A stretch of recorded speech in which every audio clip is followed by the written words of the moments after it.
Hi, my name is Stephanie Firestone.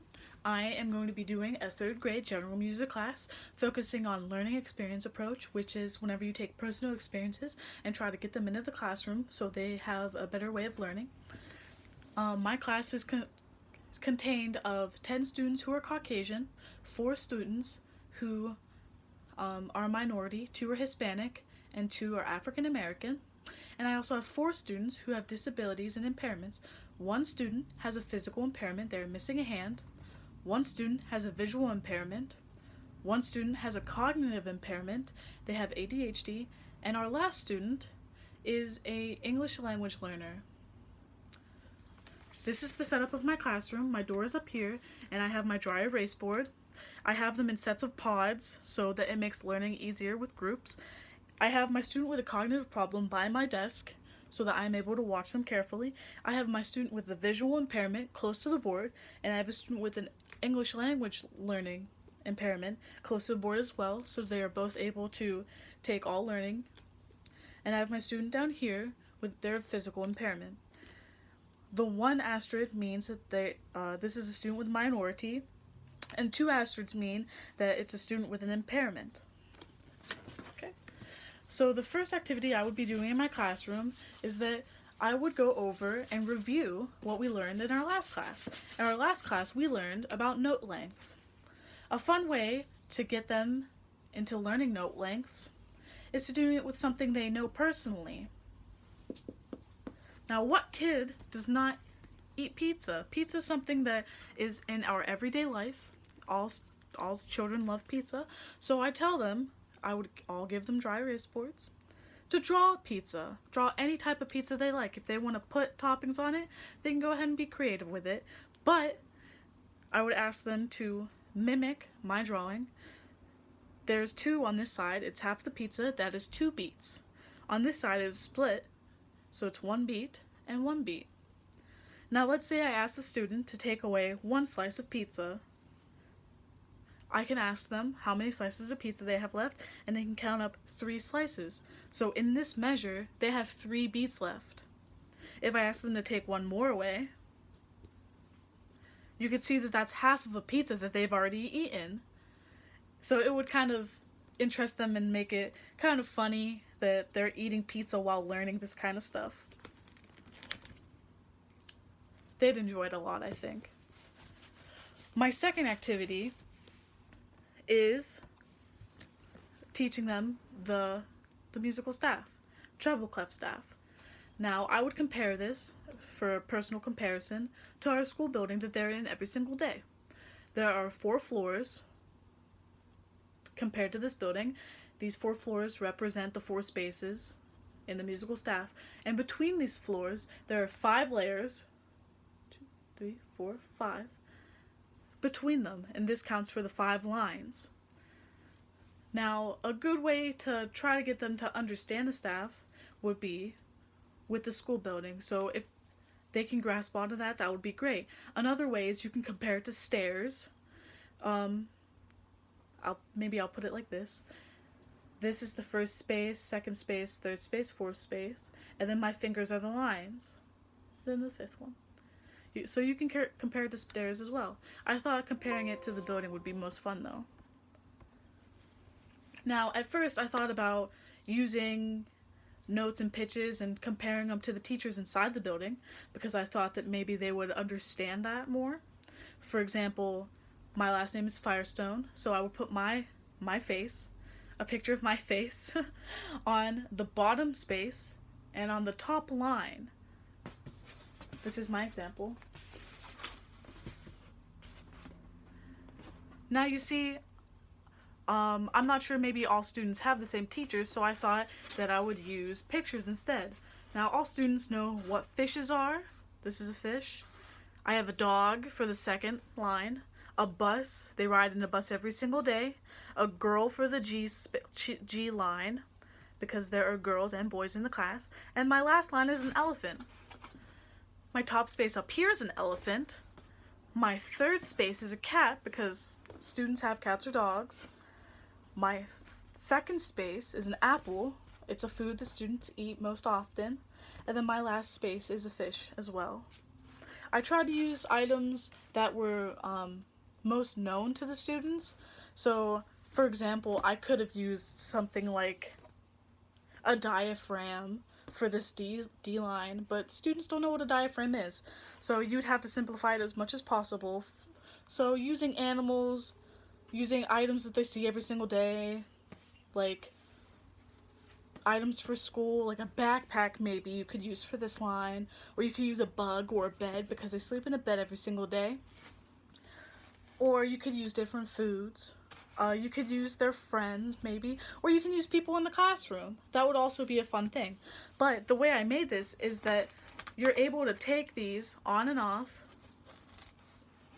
so that you can play this as a game after you introduce it. So, like, if you want to review the next class, you're able to split them up, split the whole class into separate groups, and you're able to have them race to see if they can place the item where it belongs on this staff, and you can reward them at the end with candy, or maybe like a point for good deeds, or something along those lines. You know, just to get them in the mood to learn some music, any of that stuff. I tried to make it as big as possible so students with my student with a visual impairment can see this, and I tried to make it easy so a student who is missing a limb with a physical impairment wouldn't have too many problems doing this. The same with my board technique, with my dry erase board. I tried to make it as simple as possible so my student with the cognitive problem will not go off topic with this. I would monitor them closely. My student with the visual impairment, I try to make it as big as possible on this board, and so on. Now, if I was writing anything on this board or on this, my staff, I would try to write it in both English and the second language that the student already prior knows, the student who's learning English for the first time. So I tried to keep words away from these two activities because it would just complicate things. So by using pictures and drawings, it can still allow them to understand. My third activity would be learning a time signature so they can eventually start to learn how to create their own measures of music. So I created these cards. I have 2/4, 3/4, and 4/4. And I laminated them and I color coded them so the students could create their own measures and see if they can put these into the correct order, see if they go in the 2/4 measure, or for example, see how many beats this has, so if they can put it into the correct order of which key signature it goes. I put them in different colors because it would help them. It's a personal connection to allow them to realize these are all purple, so they must all go together. But at the same time, they could still think and say, this is 2 beats, so this goes with the 2/4 measure. Or, for example, this is 3 beats, it has a half note and 2/8, so it goes with the 3/4 measure. I tried to make these as simple as possible, and I made them large lettering for my student with a visual impairment, and I tried to keep out of using words again, so my student who is learning English for the first time will not have difficulties reading these. And if they did, they can always tap out the rhythm, and then they can realize, oh, that is 2 or dos beats, 2 beats, and I will assist them if they need it. Okay. Now, I could bring back the pizza idea, and I could draw a pizza and say, all right, kids, this is a measure. What key signature is it with? So they can bring these out again, because I'll have these individually for them, or in their pods. And I can have a pizza with 3 sections, and they can decide if it's 3/4, and if I eat 1 beat, maybe they can decide if it would fit in 2/4 or not. But there's different ways that you can go about these few activities that I created, and I'm really excited to go through them.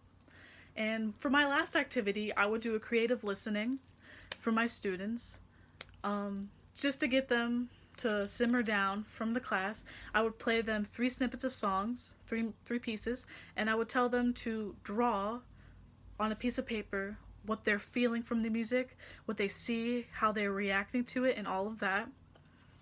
And after I do this, they can leave. They exit the class because it's over. So, they get to cool down from their learning session and go to the next class. And I could hang up their drawings, and they can come into the next class and see how they all look at music differently. They all see music differently, and they take it in differently. And I think that's really fascinating to see, because a student can listen to a Beethoven piece and they can think of sleeping, and another student can think of just heavy footsteps by an elephant, or they can think of their grandma playing it on the piano, or singing it to them, singing the melody to them before they go to sleep. And it would just be a fun way to see how they can be alike or different from their classmates, and it can be something that they can talk about.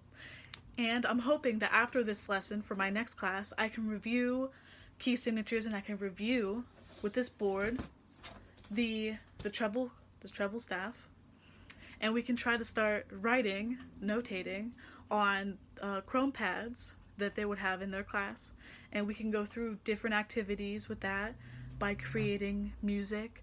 Maybe, for example, they can get in pairs and one person can create a beat and the second person can create a beat, or they can do one measure and one measure, and then they can get together with the whole class and share their findings. And I thought that would be really cool. So just to review, I had 4 students with impairments and disabilities, 4 students who were minorities.